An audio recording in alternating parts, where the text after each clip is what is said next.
ব্রাহ্মণ মানতে হবে, আপনার বাবাও মানবে, আমি এসে মানাই দিয়ে যাবো। যদি কোনো মতুয়া বলে আমি ব্রাহ্মণ মানি না, বললাম আমরা তাহলে জন্মের ঠিক নাই। এর জন্মের ঠিক আছে কি না সেটা আমরা বিভিন্ন সময় বলে এসেছি।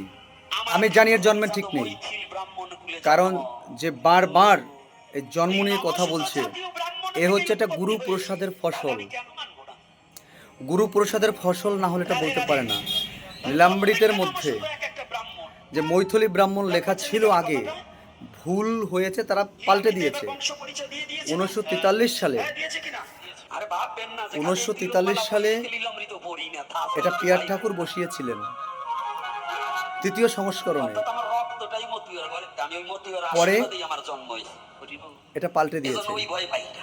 ইনি দাবি করছেন এর এর জন্ম হয়েছে মতুয়ার ঘরে। শুনুন কি বলছে।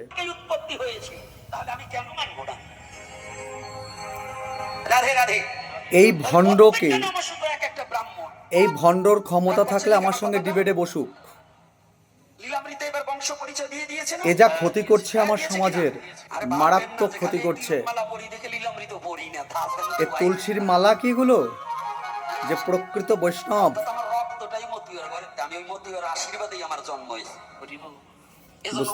বুঝতে পারছেন? যার জন্ম হয় মতুয়ার ঘরের থেকে, যার জন্ম হয় মতুয়ার আশীর্বাদে, সে কি করে এত বড় মিথ্যা কথা বলে? কি করে? তুমি যখন ব্রাহ্মণ, তুমি পৈতা পড়ো না কেন? তোমার ঘরে পৈতা কোথায়? তুমি যখন ব্রাহ্মণ, তুমি দুর্গা পুজো করতে যাও তো দেখি, ঝাঁটা দিয়ে বাড়িয়ে দেবে। কাজেই এই ভণ্ড দালালের, এ হচ্ছে ব্রাহ্মণ কর্তৃক মাসে মাসে একটা চাঁদা পায়। ব্রাহ্মণের, এই ব্রাহ্মণ থেকে একটা চাঁদা পায়, সেই চাঁদার জন্য তিনি এরকম মিথ্যা কথা প্রচার করে। এর থেকে আমার সমাজের মানুষকে বলবো, আপনারা সচেতন থাকুন। এই রাম ছাগল, রাম পাঠা যদি ক্ষমতা থাকে আমার সঙ্গে ডিবেটে বসুক। এটা হচ্ছে গুরু প্রসাদের ফসল। এই গুরু প্রসাদের ফসল না হলে এইভাবে হরিচাঁদ ঠাকুরকে ব্রাহ্মণ সাজাচ্ছে এরকম ভণ্ড দালাল অসভ্য জানোয়ারকে আমি ঘৃণা করছি। ওর ক্ষমতা থাকলে আমার সঙ্গে ডিবেটে বসুক, সে ক্ষমতা নাই। অনেকবার ওকে চ্যালেঞ্জ নেওয়া হয়েছে। একদিন এক জায়গায় আমার সম্পর্কে বাজে মন্তব্য করেছেন শুনেছি।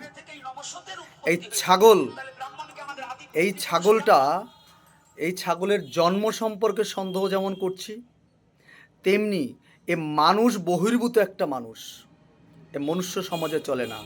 এ বাংলাদেশের নিরীহ মানুষগুলোকে ভুল বুঝিয়ে চলছে। জয় হরি বল। আমি সুকেশ মিত্র, জয়।